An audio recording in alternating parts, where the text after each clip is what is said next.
A Mayra de Jarmo está conosco falando de um problemaço, né? A dengue e a perspectiva de haver emergência para o estado de São Paulo. Fala, Mayra. Oi, Ronald. Boa tarde para você, para o Zaidan e para todos os ouvintes. Mayra. O governo paulista decreta estado de emergência em saúde para a dengue. Hoje, durante uma reunião do Centro de Operações de Emergência para o combate ao Aedes aegypti, os especialistas entraram em um consenso e recomendaram o decreto. O documento será assinado ainda hoje pelo governador Tarcísio de Freitas. Isso porque o estado já tem números críticos, com 24.038 casos confirmados e 113 mortes. Normalmente, o decreto é publicado quando o estado atinge o patamar de 300 casos por 100 mil habitantes. Atualmente, são 279 por 100 mil habitantes. Mas no interior, tem cidades em situação muito mais crítica, como destaca o secretário estadual de Saúde, Eleusis Paiva. Tem mais de 80 cidades que estão com mais de 1.000 pacientes para cada 100 mil habitantes. Então, no interior, nós estamos com isso bem grave. O que nós estamos observando no interior? Se você pegar de Araraquara até a Barranca do Rio, lá em Santa Fé do Sul, é uma região da Noroeste, onde nós temos números cada vez mais crescentes.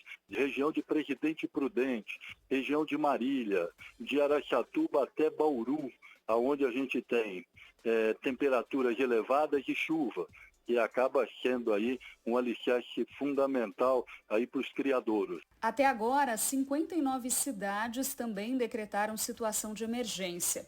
Esse decreto facilita o acesso a recursos estaduais e federais, além de liberar compras emergenciais feitas sem licitação e que ultrapassem as metas do ano fiscal. E a tendência é de piora e aumento de casos de dengue pelo menos até abril, quando o estado deve chegar ao pico da doença neste ano.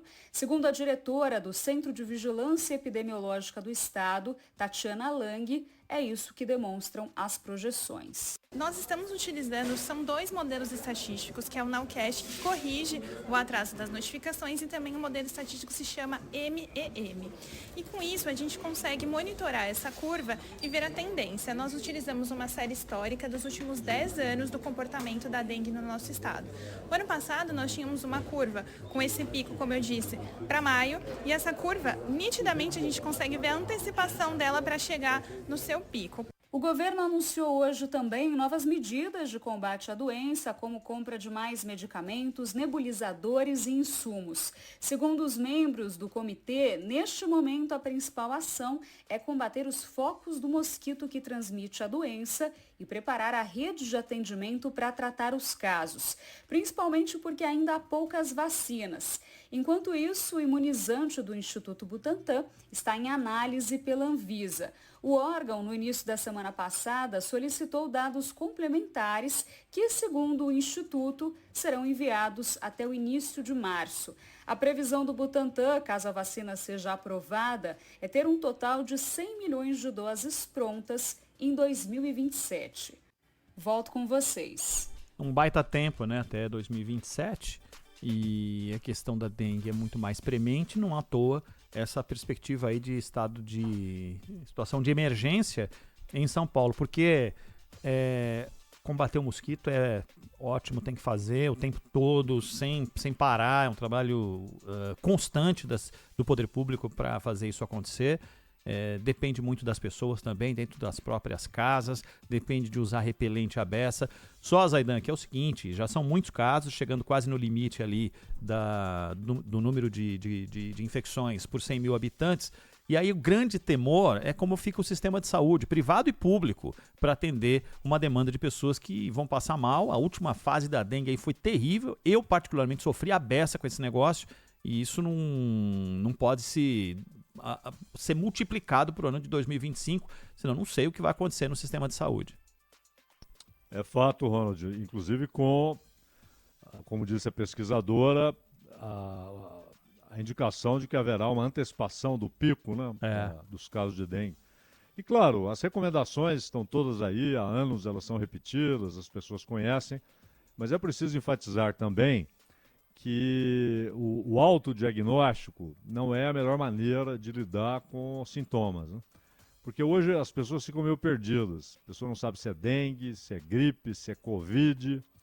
Então a melhor maneira é testar, até porque se você faz o autodiagnóstico e ele estiver errado, provavelmente você vai optar por uma medicação errada. Não vai tratar direito, né, Zaidan?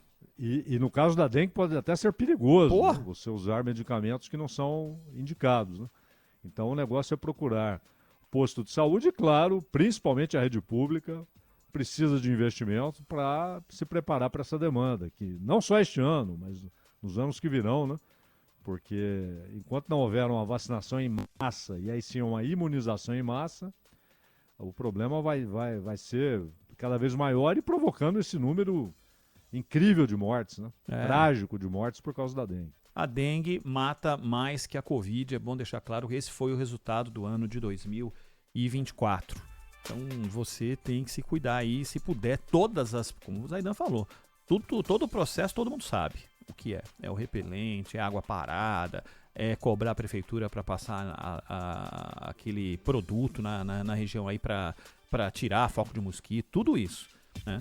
E na hora que se tiver sintoma, cuidado para não ter isso exatamente que o Zaidan falou, ter automedicação, porque no caso da dengue pode ser muito ruim para você.